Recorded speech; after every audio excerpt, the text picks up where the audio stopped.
Uh, Welcome to We Are One Humanity's fourth webinar. I'm Amina Khalid, your host for today's session. Just before we dive into the conversation, let me cover a few housekeeping rules. So just to ensure that we have a smooth and engaging session. All microphones are muted upon entry, but we encourage you all to interact through the chat function. And so please take the opportunity to introduce yourselves and share where you're joining us from. And feel free to contribute your thoughts and questions as you hear our speakers share throughout the session. And if you'd like to stay connected, please sign up to our weekly newsletter on our website. And a quick reminder that this webinar is being recorded and will be available for you to watch later on. So just a little bit about myself. I'm a British Somali Yemeni refugee, and my journey has been shaped by war, displacement, and the fight for human rights and justice. Growing up, I often questioned why women were expected to stay behind the kitchen walls, their voices silent, and from a young age, I was really determined to break those walls and these silent voices, breaking the boundaries and creating space for women to lead, speak up, and to be seen. Now, as the head of the Initiative of Change Sustainable Communities Programme of UK, I work to build inclusive societies and promote local and international change and heal divisions within and between communities. So for those of us joining us for the first time, this exciting initiative was launched last October, I believe, in 2024, inspired by no other than the great Rajmohan Gandhi, with the support of his wonderful team, Margaret Smith, Edward Peters, and Faisal Alani. It is a platform for meaningful dialogue and inspired action. Through written content and webinars, this initiative provides an opportunity for voices across the globe to speak up for the values such as mutual respect, friendship, human dignity, values which I'm sure you all uphold very dearly. It is truly a space for global change makers, and I'm excited to be a part of this journey. Thank you, Rajmohan, for the invitation to organize and host a timely dialogue. And for those of you who are interested, please make sure that you check out the website and stay tuned. So today's webinar is titled The New Face of Power: How Diversity is Redefining Global Leadership. We are at a pivotal moment in history, as you will all agree, where the faces of power across the globe are becoming more diverse and inclusive. The rise of women from African and Middle Eastern background in leadership position is a testimony to the shifting tides in politics, business, and culture. In many ways, I would say that this webinar has been inspired by the remarkable trailblazers like Kamala Harris, the first female, first Black, and first South Asian Vice President of the United States. In the UK, we've also seen the groundbreaking achievement of Baroness Saida Warsi, the first Muslim woman to serve in the cabinet, and Preet Gill, the first Sikh woman elected to parliament. These women, of course, are not only trailblazers in their own right, but they are lighting the way for the next generation of leaders. Their stories inspire us every day to continue pushing for inclusivity and equality, and remind us that leadership can be redefined by those who have traditionally been excluded. I think this is something that we can all identify with. In saying so, we have with us 4 powerhouse women from diverse backgrounds who are also shaping the future of leadership. Each speaker will share their insight for 5 minutes, followed by a brief interchange among the speakers. Then we'll open the floor to you, our audience, for a Q&A, where you will be able to ask your question in the chat directly to the speaker or the speakers. We anticipate that the entire webinar will last for about an hour, and we look forward to engaging with all of you. So let's start with our first speaker, Dr. Anne P. Kalayan. Our first speaker is a true pioneer in both public service and leadership. Dr. Ann currently serves as an Associate Vice President at Columbia College Chicago. Ann's leadership journey is remarkable.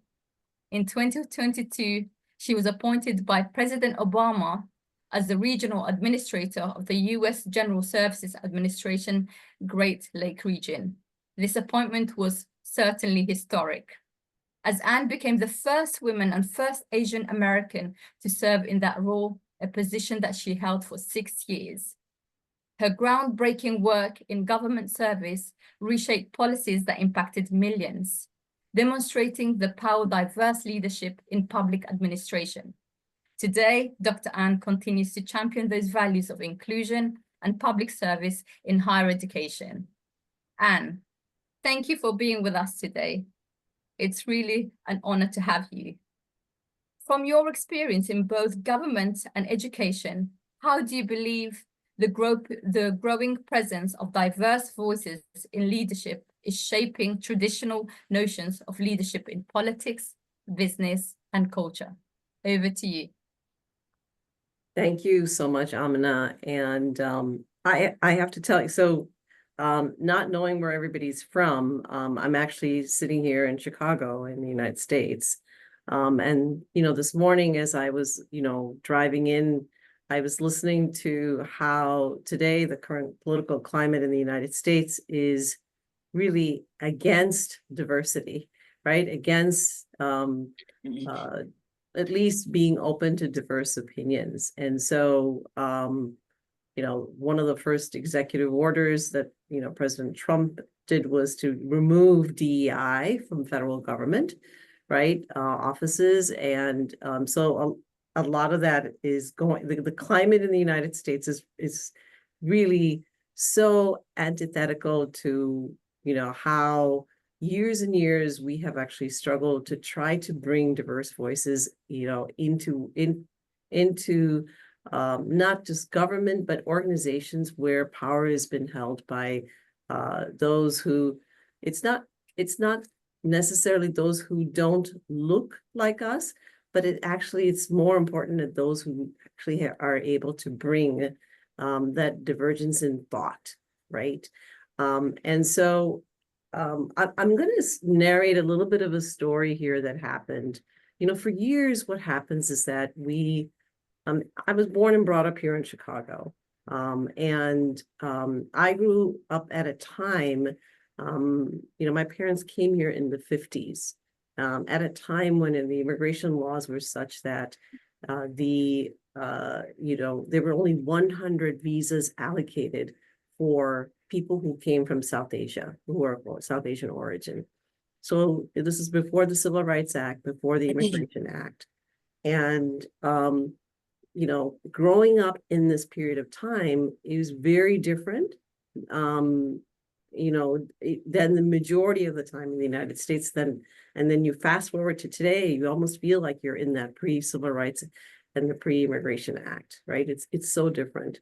However, we've made, if you look at, we've made so much of strides, in areas, such as whether it's affirmative action, whether it's not only having people who look like us at the table, but people who are actually rooted in community.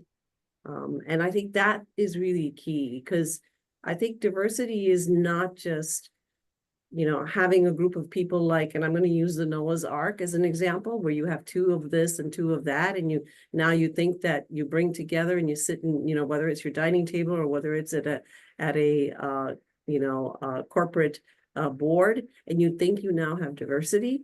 That's paying lip service if the people who are sitting at that table who are not rooted in community. And I think this is where you're starting to see more and more people in the world.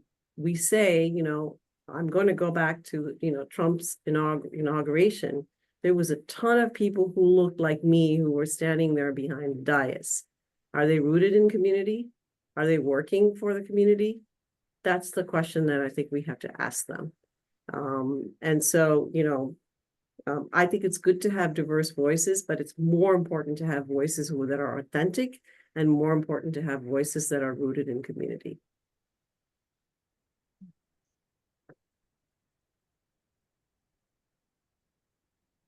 You're muted. Apologies.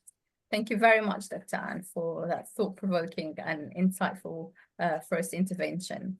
When it comes to diversity, I often reflect on the word and how we use it, even where I am in the UK, where so many of people across the globe see UK and especially London as some of the most diverse communities. But I often wondered what that means in practice and how that demonstrates in our abilities to show up as a diverse, inclusive community. So much appreciated. So next, our second speaker is Dr. Naila Ali Khan, who is a very inspiring leader. Her work is rooted in advancing gender equity and cultural representation in leadership.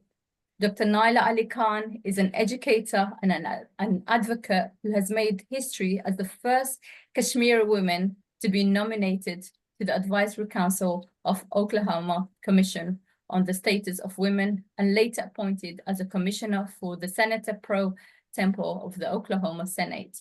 Dr. Khan's commitment to gender equity and social justice is deeply reflected in her teaching at the Oklahoma City Community College, where she continues to empower young minds and promote inclusion in higher education. Her experience navigating multiple cultural and social spheres has given her a unique perspective on the intersection of leadership, gender, and culture. Dr. Khan, it's truly an honor to have you with us today. From your vantage point, how has your own cultural background influenced your approach to leadership, particularly in areas such as equity and inclusion, and especially within the Western context? Over to you. All right. Thank you so much, Amina, and thank you for that very kind introduction. So I would like to respond to your question by talking about my notion of gender equity, women's empowerment, and then about diversity as well. So I was raised in an ecumenical Muslim home in Kashmir, where we were encouraged to speak of the liberation of women and of a culturally syncretic society. I was taught that Islam provides women with social, political, and economic rights, however invisible those rights may be in our society.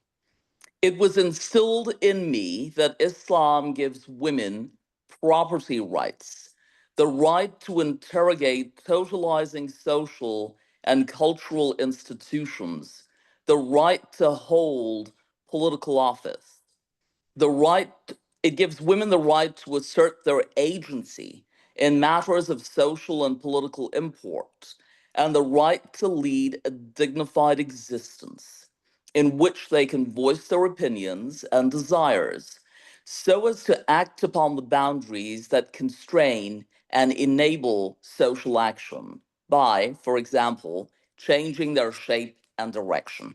So I was always taught, Amina, that there was a world of difference between Islamic epistemology and cultural tenets, that the two, unfortunately, had been conflated in several places in South Asia.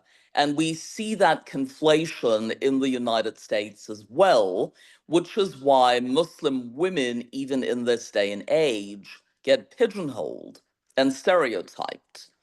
And in my work, my attempt to theorize women's empowerment in terms that allow the creation of a space for distinct subjectivities involves framing the concept with regard to its cognitive, psychological, economic, and political aspects. So I borrow educationist Nellie Stromquist's assertion regarding agency, which involves taking decisions that deconstruct cultural and social norms and beliefs that structure seemingly intransigent traditional gender ideologies. Her notion of empowerment emphasizes that the psychological aspect of empowerment, which refers to developing self-esteem for which some form of financial autonomy is a basis. The political aspect involves the ability to organize and mobilize for social change, which requires the creation of awareness, not just at the individual level, but at the collective level as well.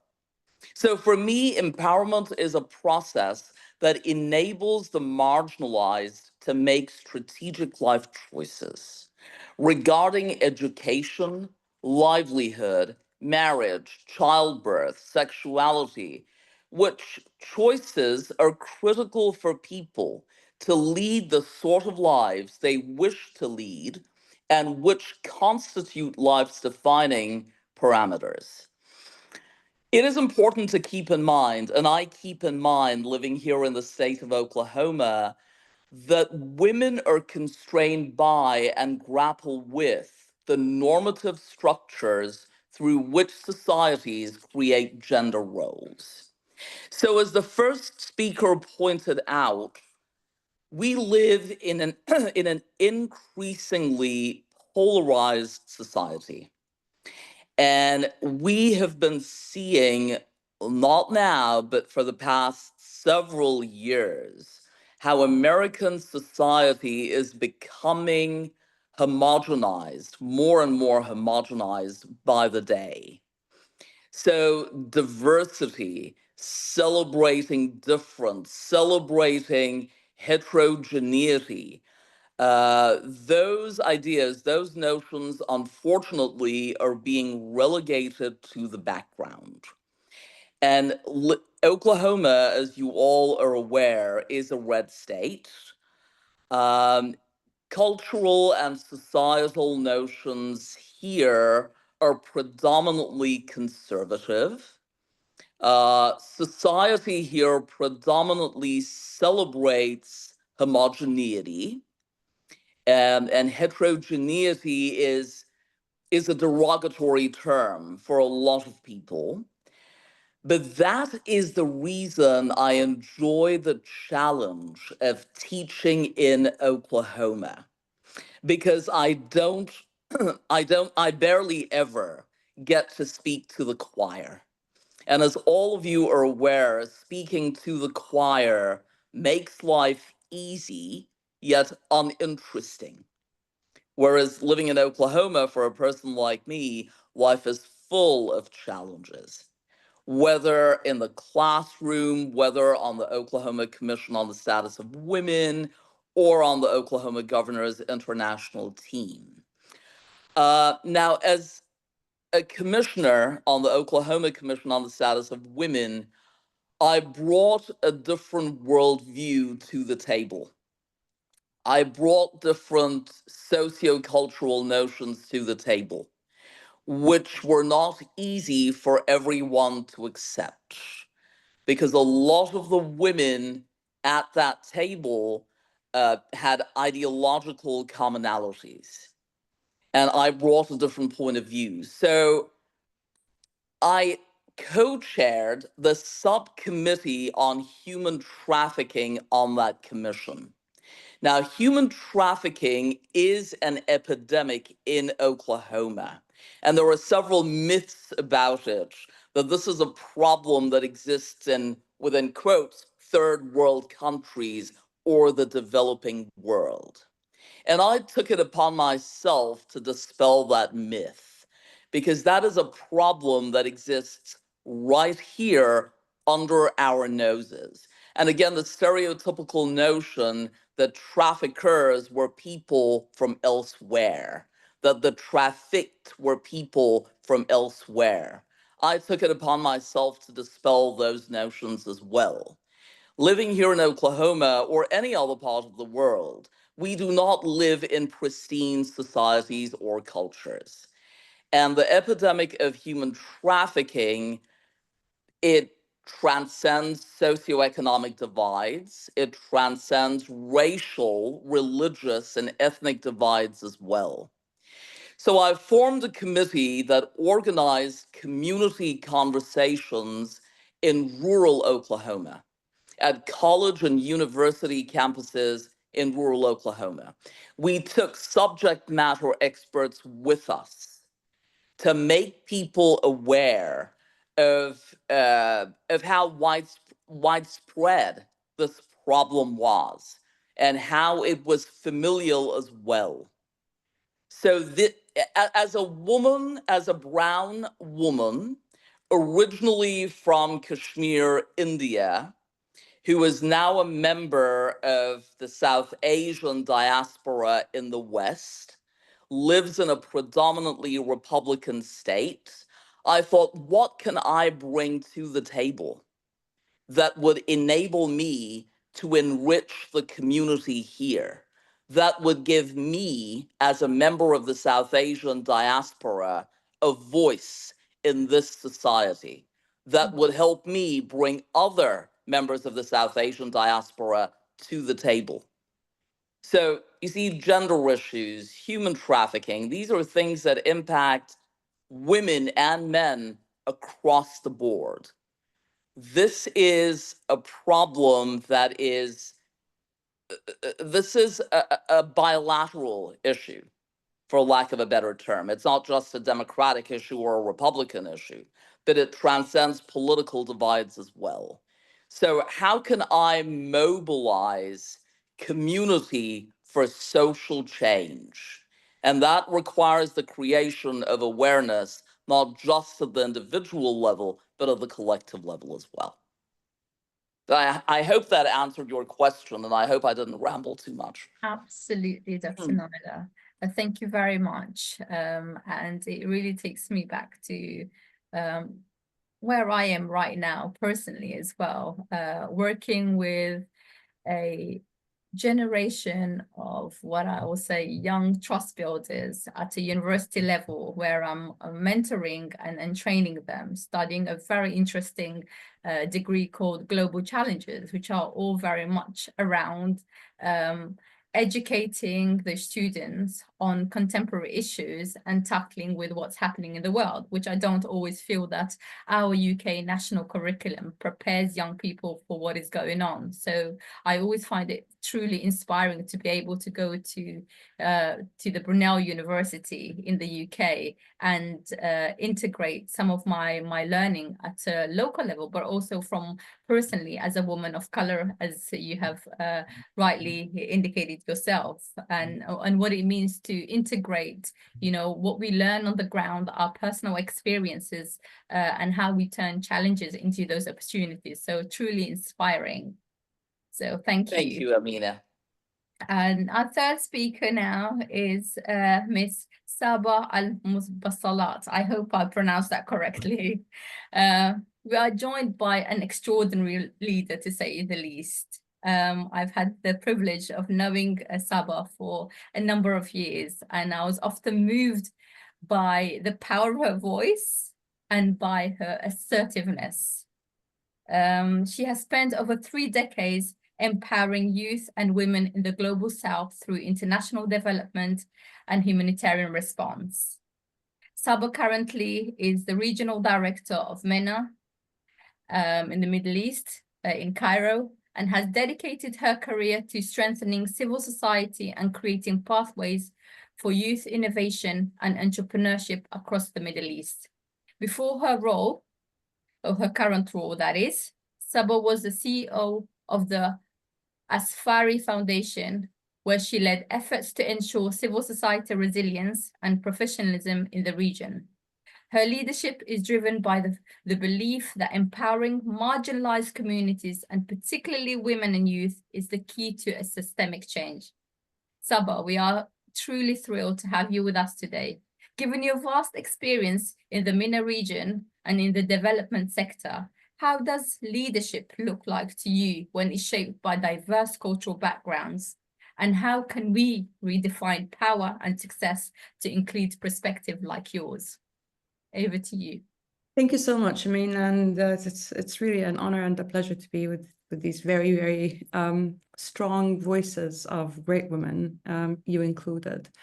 The question around diversity in MENA, in the Middle East, North Africa, is not any different from it anywhere around the world. And I think we're seeing a growing trend of attempts to exclude those who are inclusive in nature. I think the mainstream is getting narrower by the day, pretty much around the world.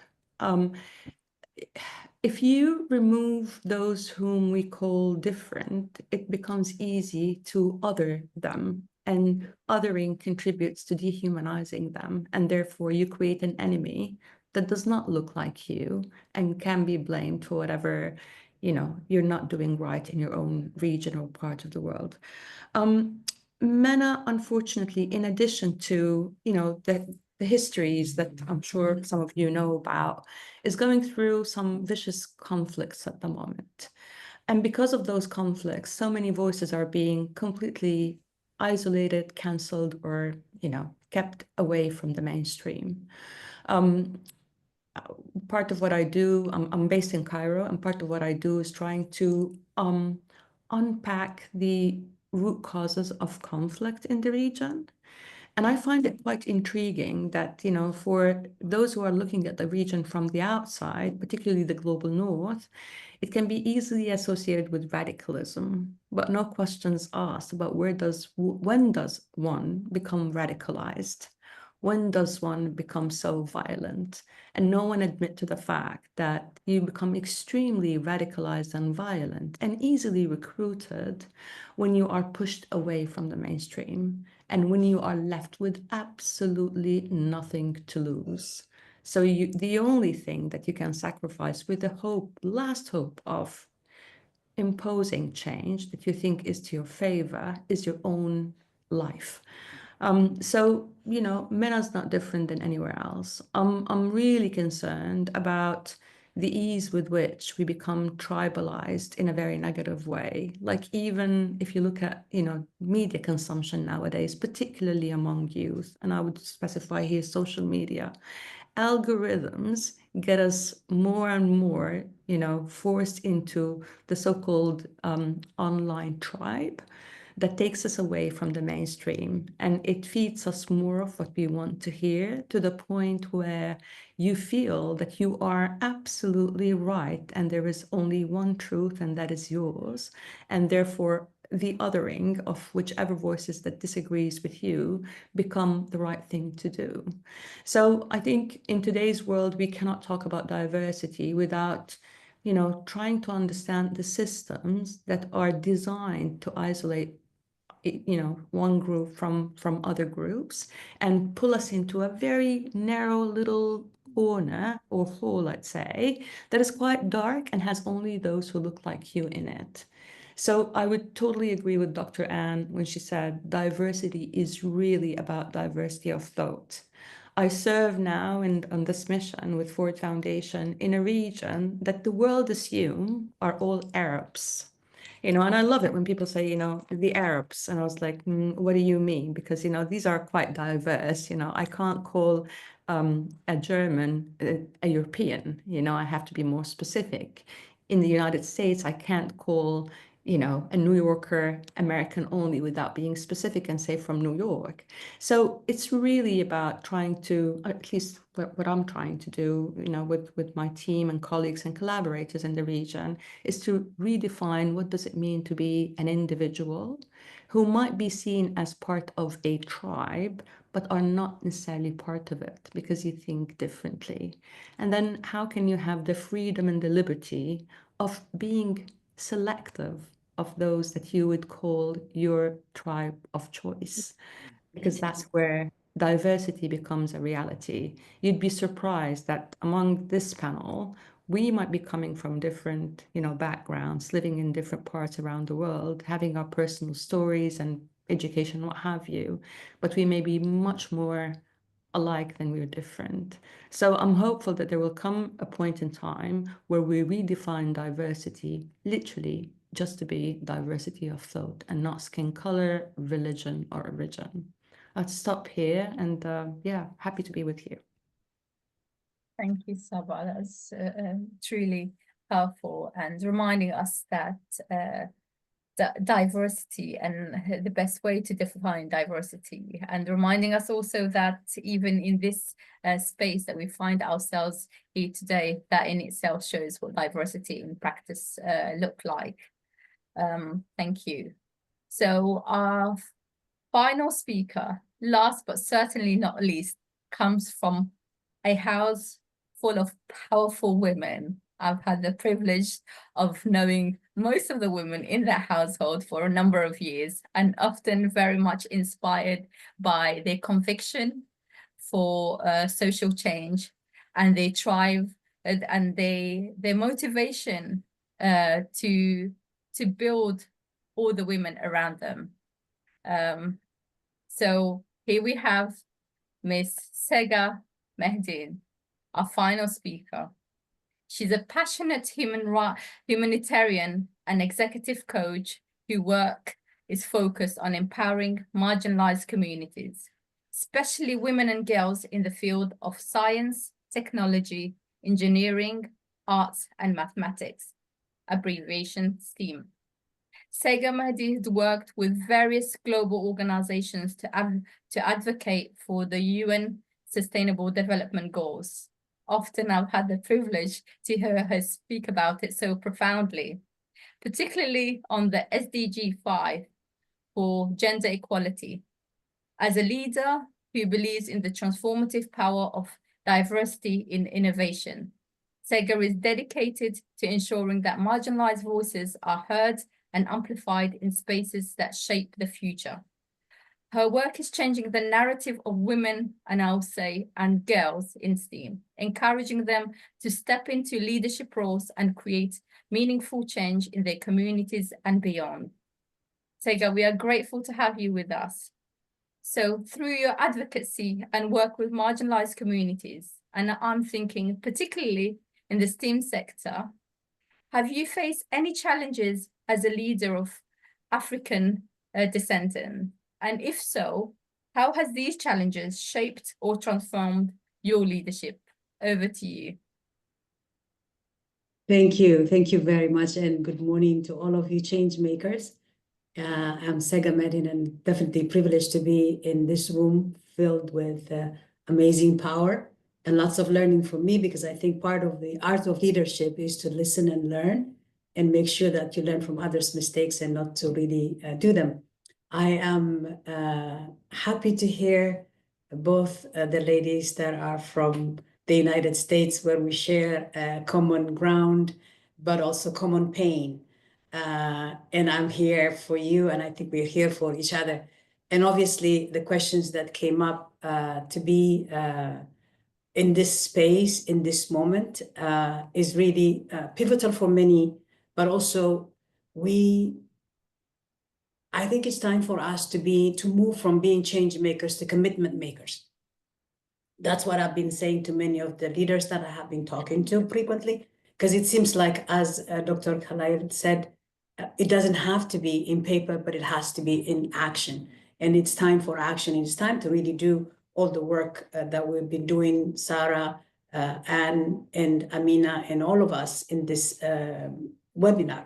So, and as we, as a leader of African descent, of course, like everybody, and a woman at that, and having worked also in the private sector, in the private and public sector, it has been, there has never been a day without a challenge for all of us, obviously.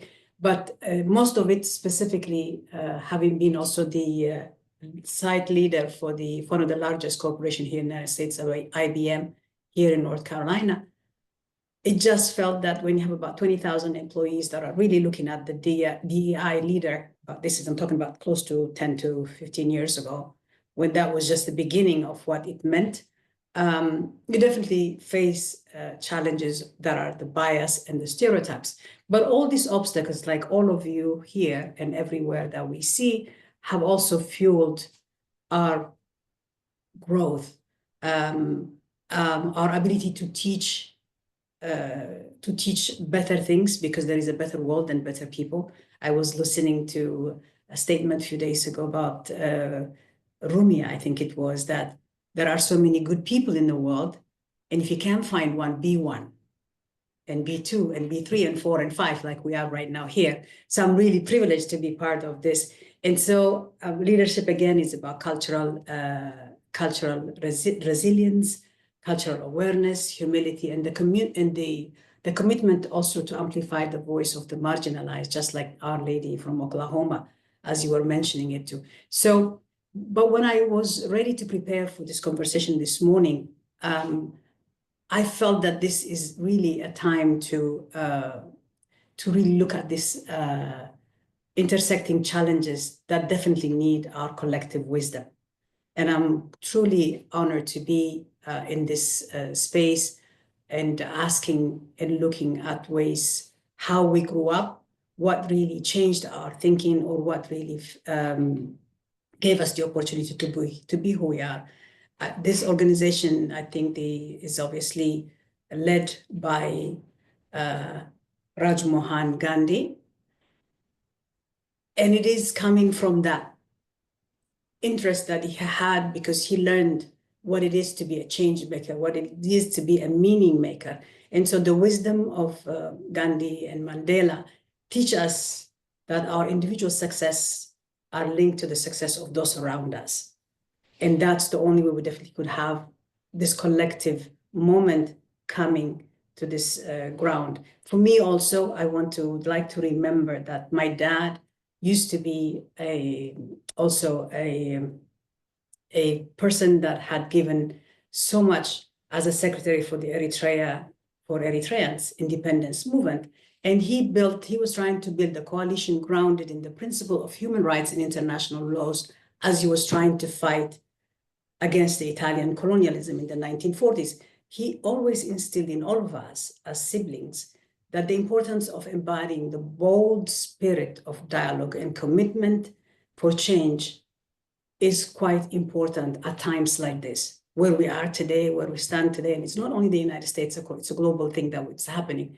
But he always also told us that dialogue is a very important component to living, even when time is difficult, and to rise to the challenge of being the person that we're meant to be. So I'm really asking all of us, not only here in this group, but also all the participants that are online and anybody else that we see, to rise to the challenge and become the commitment makers who will shape a better future for all of us. Thank you, Sega. Truly inspiring, and thank you for reminding us that it is time for us to move from being change makers to commitment makers. I haven't heard of that one before, so I will certainly keep that in mind. And the need for our collective action at a time when the world is becoming scarier. I think there's a real certain urgency of our collective action to coming together. And I feel that this conversation today is a huge part of that. So thank you. So before we open the floor to our participants, I would like to ask each of our speakers one final question, but very briefly. As we look to the future of leadership, what is the one piece of advice or insight you would like to leave with our audience today? Think about maybe something that can inspire them to challenge the status quo, contribute to the future of inclusive leadership, and help them maybe build a world where all voices can be heard. In no particular order, just a line of reflection before we open the floor to our participants as the final part of our webinar. Over to you.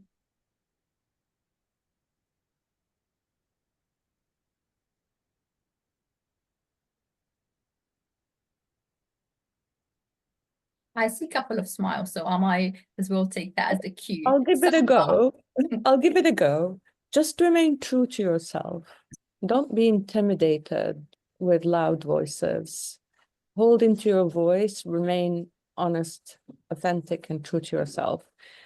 We can easily be bullied to stop talking and speaking our truth. If there's anything I'm trying to do personally, is to hold my ground and be as clear as possible. I wouldn't say as loud, just as clear as possible, and remain true to what I believe in.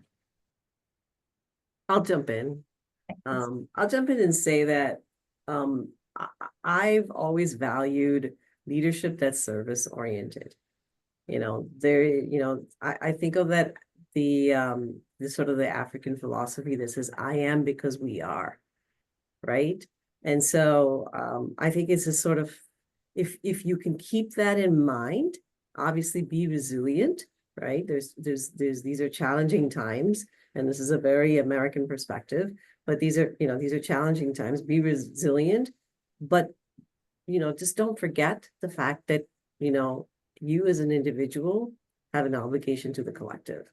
And so keep that in mind. Thank you, Dan.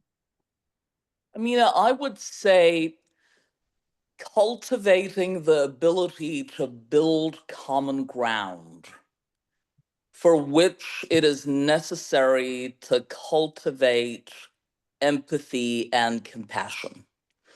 So leadership is about bringing everyone to the table, even those you disagree with. And as one of the speakers pointed out, leadership is about listening to one another, even if you don't like what you are hearing, but recognizing that problems can be resolved only by accommodating multiple points of view, and that requires compromise, give and take, right? There has to be a middle ground. So building common ground by being empathetic, of course, resilient, by listening carefully, recognizing where the other person is coming from, and then every viable solution must accommodate multiple points of view. That's what I would say. All right, then I'll say mine. I think I'm going to agree with all of you, obviously. I believe, I don't think only, because when you are a believer, you are a doer. So I believe in all these things. And I would like to add one more, especially when we are engaging in difficult conversation and listening to one another that challenge their own. I also would like to plug in that we need to make sure we mentor or sponsor someone from an underrepresented group. Especially if we are in a work environment, if you are in a leadership environment, anywhere where we might be. I think STEM, for me and for many women, seems to be a catalyst for a better life for women especially. I think it's a way for us to really become part of the DEI, which is D standing for diversity for all people, equity, which is fairness. And I think STEM brings some kind of fairness, because through the education, STEM education, science, technology, engineering, and math, we definitely bring an inclusion and also the fairness, which is that's the part of our equity space. But I want to thank all of you for this. I've learned a lot, and I thank you for this moment. Thank you very much, Sega. So now that we've heard from all our incredible speakers, and I'm sure many of our participants have lots of questions as well as remarks, we have just about 15 minutes to have some of their questions put forward. So I'm going to invite one of them, who I think is Magalan, who's got her hands up. You have a question, please, over to you. You're muted. Could you kindly unmute yourself, please? Sorry, this is not a question, this is a reflection. And thank you for all the inspirations we heard of collective, listening to others and for me, I feel like that we also have to listen to ourselves. In order to listen to others, we need to have the capacity to listen to ourselves. And and secondly, I think while we are talking, I'm thinking of that we are all called to be prophets. A prophet is someone who listens to the voice of God. He speaks the voice of God. So for me, we are called to be a prophet and be a voice, raise a voice. And as some of you have said, I am afraid sometimes to raise my voice to say my opinion. But then as prophets, sometimes people kill the prophets. But then to have that courage and the commitment to raise our voice and say what we think. So today, I had that courage. I am fearful, but I had the courage to say that each one of us need to be a prophet. We are called to be prophet, like Frank Bookman was a prophet, I would say. So we are called to be prophet and have the courage to raise our voice. Thank you. Thank you, Ngalam, for your advice full of wisdom. We are often seeking for that in moments like this. Any other person who may have a question to our speakers or our speaker? If not, I have one with me.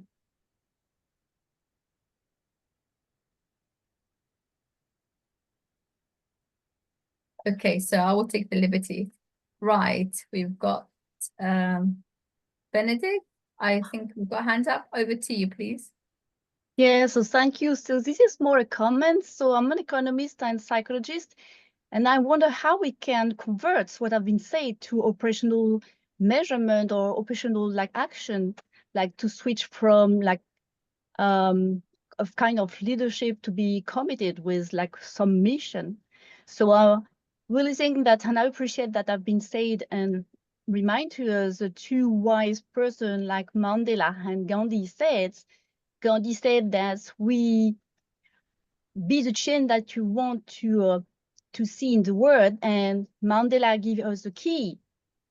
Mandela said that education is the most powerful weapon in the world, I mean, to change the world. So now how to have the scientific, how to convert that in something concrete. And I really believe that's what you were saying, Lina, that's listening ourselves, and also like what you were saying, like Madeline and Nila, about like self-esteem. And there's sort of research have been done on this kind of social emotional skills, because we are so much focused in academics, like knowledge and technical skill, but we forget this kind of social emotional skills. We are very important to actually to make effective this kind of emancipation, because empowerment is related with rights. But if you don't have this self-esteem, if you don't have assertivity, if you don't know yourself, you don't listen yourself, you still are not equipped to use your rights. So that's what I use like SANE capabilities approach, that I convert capabilities into competences by developing emotional capital among kids since the early age. And then that's what I'm wondering, that we really need to care about this kind of emotional capital that have some return on investment. As I told you, I'm an economist and psychologist as well. So I really think that we need to sustain that. And there's I'm a leader of World's network on education on that topic, to develop like inclusive excellence, inclusive excellence and bienveillance, focus on social emotional learning and social emotional development. So I don't know what you think about that. Well, I agree 100%. I've been having this conversation about emotional health and mental health with my students and my colleagues as well. I can tell you that in South Asian societies and cultures, at least in my adolescence, these issues were relegated to the background, and they continue to be stigmatized. They are stigmatized to some extent as well here in Oklahoma. It takes a lot of courage for a student or a colleague, a coworker, to talk about emotional health issues. And in response to Amina's second question, I talked about the importance of cultivating empathy. Well, even that has to be healthy. You cannot allow others to cross the line or to invade your space. As an empathetic individual, it is important to protect your boundaries and your space.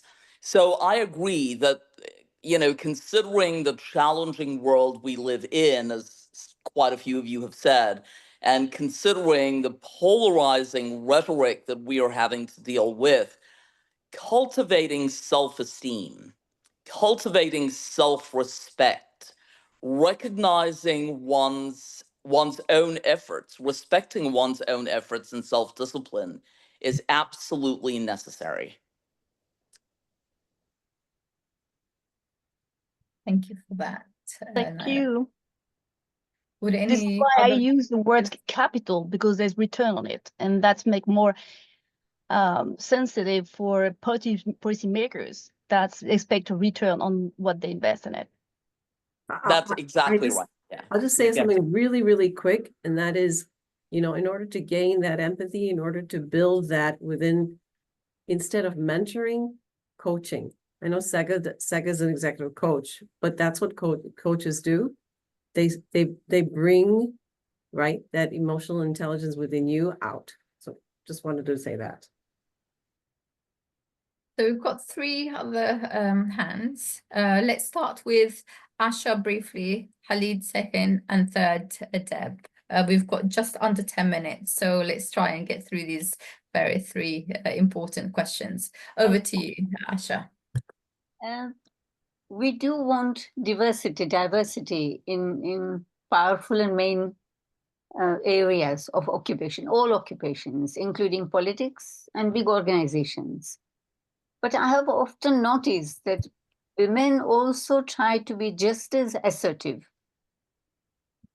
self-centered, and if not autocratic, more powerful than men. Why is that so? Are they afraid of? May I respond quickly? I have a little something to say about that. So Asha, I'm sure you will agree that there is a dearth of women in politics, be it South Asia, be it the United States. So the few women who are members of the parliament in India, of legislative assemblies, of the US Congress, those few women become token representatives. They get stereotyped because of the high visibility that they have, being so few in number. And I think there is pressure to conform to the masculinist point of view. There is the pressure to not come across as too maternal, too nurturing, too compassionate. And I think in trying to conform to that masculinist, militaristic point of view, some women go overboard. That would be my response. I think we should preserve our virtues and good qualities. Absolutely. And not- Absolutely. And not compete with men just to be equal. Absolutely. Absolutely. And that's how we can bring about real change, by nurturing what women bring to the table. I agree. Yeah. Any thoughts, Saba and Sega, on Mina, this I think one? there's a beautiful flow between what Benedicta asked and what Asha did. Because again, until emotional intelligence is recognized as a capability that women bring to the table, it's a strength, nothing to be ashamed of or to, push aside or away, until we're not accused of being emotional and feel the need to push back on that. I think we have a problem that needs to be addressed. So I think part of that overall well-being of a woman being raised from being a little girl to embrace and be proud of her emotional natural intelligence and bring that as a negotiator, as a mediator, as a decision maker who's human-centric in how she approaches her, politics and doing politics. We will continue to ask these questions. So I think both points are very nicely connected to each other. And that is something that we need to learn how to do better. So women needs to be more rational than emotional. They need to be Sega, genuine. any thoughts? Thank you. Sega, any thoughts before we move on to the next question? All right. So I think for me, there were two amazing stories not long ago from the Olympic players, which I admire quite a lot. Admire Naomi Osaka and Simone Biles. And part of what happens in women's conditions or the underrepresented is that both of them, they were able to disappoint others to take care of themselves. One of the things that happens frequently is also for us as women, and obviously most of the times even in the marginalized communities, is we tend to do things because there is more of the group think or the thing that we have to do. So looking and attentively bringing this to our table is quite important. And one of the things that leaders could do at this point is that typically leaders in many places they are always staying on the balcony and they don't go on the ground floor to dance. We all have to be in a dancing floor to make sure what's happening and finding out exactly with our people, with our peers, with our friends, colleagues, neighbors, moms, dads, whoever it is, all our stakeholders. So perhaps the ability to come emotionally connected or really ramp up our emotional intelligence happens when we are connected with the people that we're trying to impact or the projects that we're trying to That's work. exactly right. May I add to that? That I mean, metaphor, dancing floor, to be on the dancing floor together. Yeah. could I add to that response real quick? Right. So in organizing community conversations in rural Oklahoma, I recognize more than ever that change happens at the grassroots level, not in the echelons of power, not in the hallways of the Congress. And so empowering communities at the grassroots level is essential to bringing about change, which is why for me it was so meaningful to go to college campuses, to go to university campuses in backwaters. Yeah. Thank you. And leaders, I know I did. And leaders have to, excuse me, sorry about that. And leaders have to know where the stairs are. Because they can't be here. Yeah. They have to know how to go down and really Yeah. go down and dance and really do the. So Yeah. the role of each one of us is to listen, to let them know, and to continue to become commitment makers. Absolutely. So I'm going to be Absolutely. Yeah. Thank you. We are literally coming close to the end of this webinar.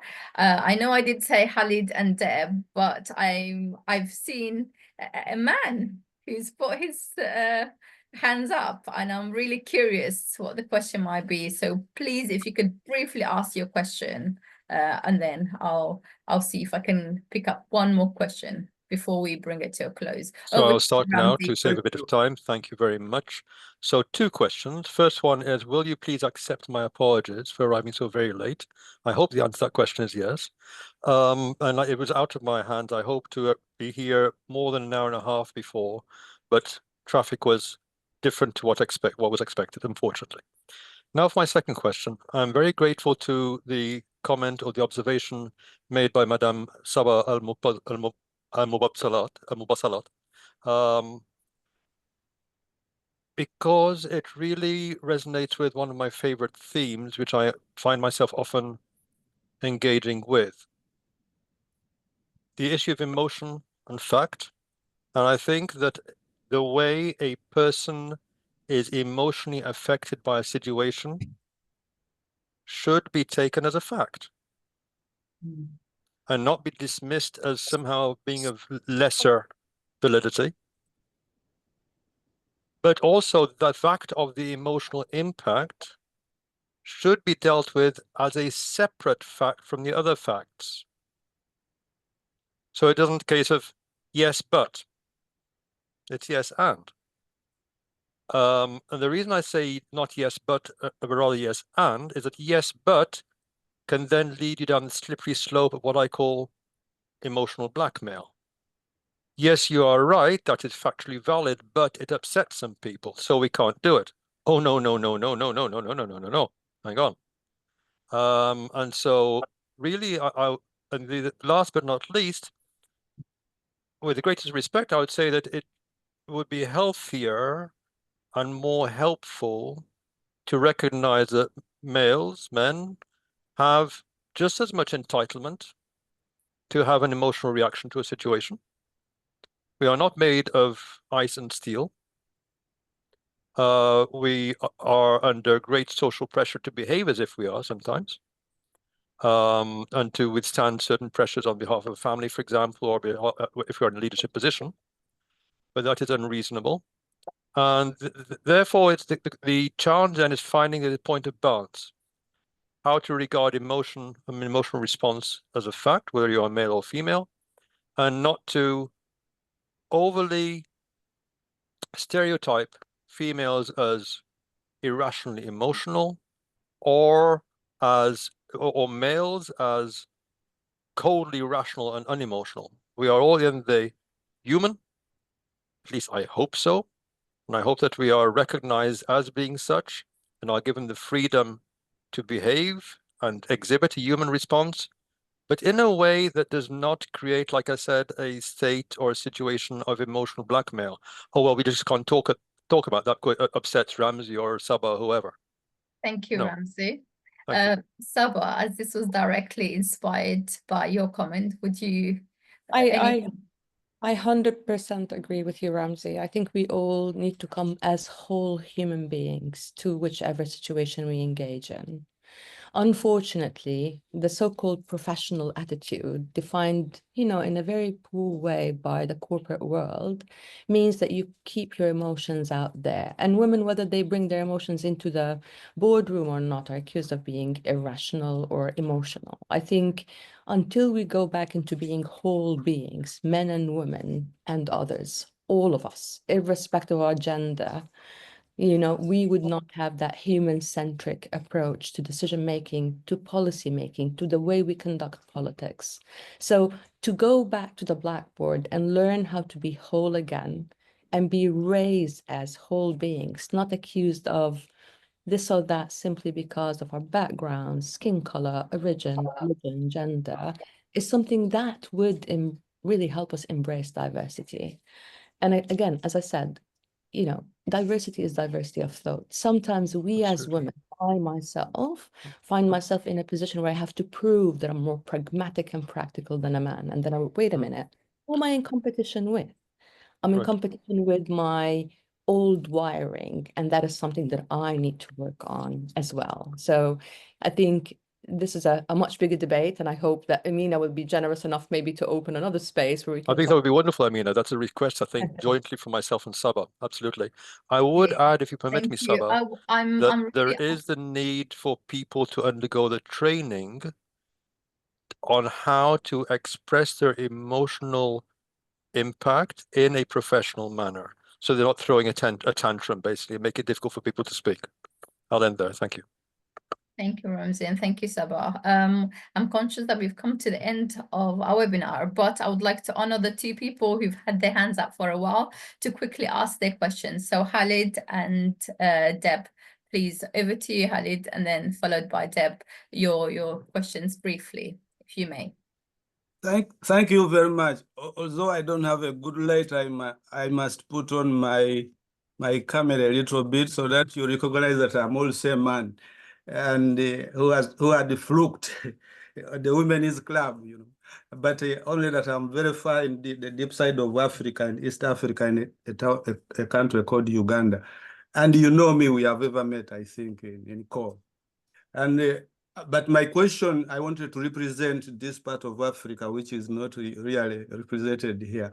That what what advice do you ladies there who have spoken very well about opening up, about breaking the curtain in this man's world, what advice would you give your fellow women down here in Black Africa who live in quasi-democracy or near dictatorship? How should they go about it to break the curtain, to enter this world and also express themselves? That was my simple question. Thank you very much, and I hope even in Kashmir, I think that things are not very good there. People may not be as open as they would have wished. What advice can I give them? Thank you. Thank you, Khalid. And Deb, over to you, your question, please. I just found all of the panelists so interesting. I wanted each of them to just share something very concrete that happened yesterday, just so that I would have a better sense for each of the panelists. But there's certainly not time for that now, but thank you all. All right, thank you, Deb. Well, anyone would like to respond to Khalid's question before I conclude? Over to you, briefly, please.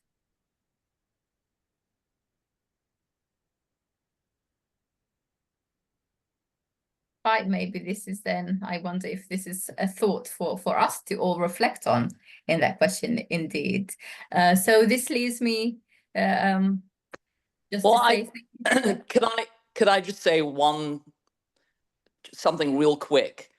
So as a Kashmiri Muslim woman, I recognize my individual subjectivity. And I avail myself of the opportunities given to me to nurture that individual subjectivity, but I also recognize my responsibility to my community. So my growth as an individual is mediated by a sense of responsibility to my community. And also I wanted to say real quick, Amina, as leaders, a lot of the time, we are called upon to question regressive cultural and social norms. And questioning sociocultural norms isn't always taken well by the mainstream. So we end up getting a lot of flack. You think about someone like Gandhi, you think about someone like Mandela, you think about other progressive leaders, particularly in the Muslim world, who at some point or the other were demonized by their own followers because they questioned regressive sociocultural norms. So I think we need to cultivate the emotional strength to deal with that villainization, which a lot of the time comes from our own followers. Think about Gandhi, think about Mandela, I think about my maternal grandfather, Sheikh Muhammad Abdullah in Kashmir, glorified, but at some point villainized as well. Thank you, Dr. Naila. Amina, I just want to say, I want to end with a story. And before saying that, I just want to thank Rajmohan Gandhi for his leadership, and thanks to the organization for continuing the legacy. But I just want to say, to Khalid who asked that question, I work with Afghan women who have come from Afghanistan here and who are in Chicago. And these women have, you've seen the harrowing pictures of they've got on those flights with absolutely nothing. And then they came here and have built their lives. And they've been able to build their lives here because of the support of the people that they've been able to find here in an educational, in a university environment. But they are helping women through technology in Afghanistan to be able to get an education. So when everything seems so like, without hope, right?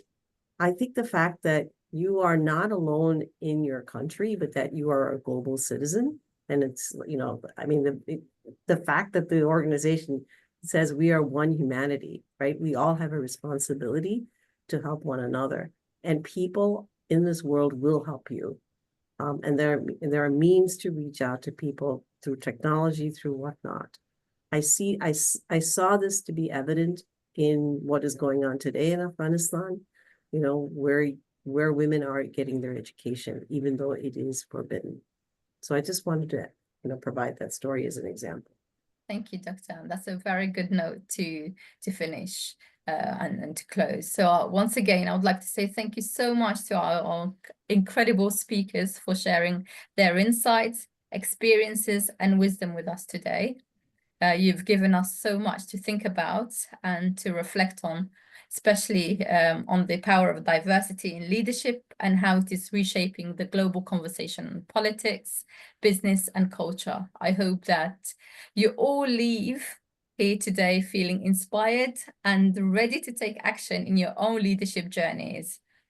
Thank you to the team who's helped me in the background, Margaret, and also, of course, the rest of the team. But also a special thank you to Raj Mahan for trusting me to organize this webinar and host it. It's been an absolute delight. Thank you so much. I wish you all well and goodbye and see you next time. Thank you. Thank you. Thank you.